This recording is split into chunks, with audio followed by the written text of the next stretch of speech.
नमस्कार मित्रांनो, आज आपण पाहणार आहोत अन्नपूर्णा जयंतीच्या दिवशी स्वयंपाकघरात किती दिवे लावावे।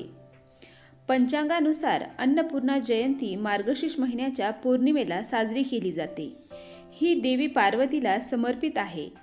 यंदा अन्नपूर्णा जयंती 15 डिसेंबर रोजी आहे। पौराणिक कथेनुसार या दिवशी माता पार्वतीने अन्नपूर्णेचे रूप धारण केले होते। असे मानले जाते की जे त्यांची खऱ्या मनाने पूजा करतात त्यांच्या घरात कधीही अन्नाची कमतरता भासत नाही आणि सुख समृद्धी राहते। तथापि पूजेचे पूर्ण परिणाम प्राप्त करण्यासाठी काही विशेष नियमांचे पालन करणे आवश्यक आहे। जर तुम्ही अन्नपूर्णा देवीची पूजा करत असाल तर तुमचे स्वयंपाकघर स्वच्छ ठेवा आणि स्वयंपाकघराचीही पूजा करा।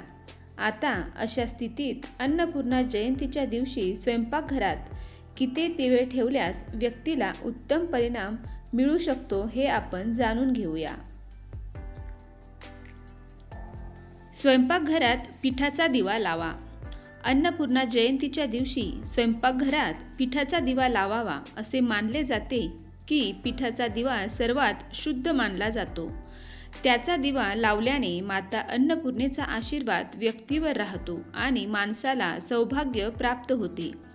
याशिवाय जर तुम्हाला वारंवार आर्थिक समस्या येत असतील तर तुम्ही पिठाचा दिवा सतत लावू शकता।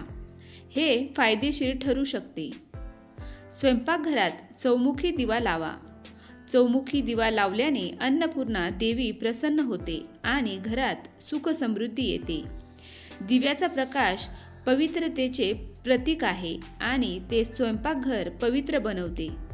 अन्नपूर्णा जयंतीच्या दिवशी उत्तर किंवा पूर्व दिशेला 4 वातींचा दिवा लावणे शुभ मानले जाते। याच्या मदतीने व्यक्तीच्या इच्छा पूर्ण होतात। स्वयंपाकघरात दिवा लावण्याचे महत्त्व। स्वयंपाकघर हे अन्नपूर्णा देवीचे निवासस्थान मानले जाते। म्हणूनच स्वयंपाकघर स्वच्छ आणि शुद्ध ठेवणे अत्यंत आवश्यक आहे।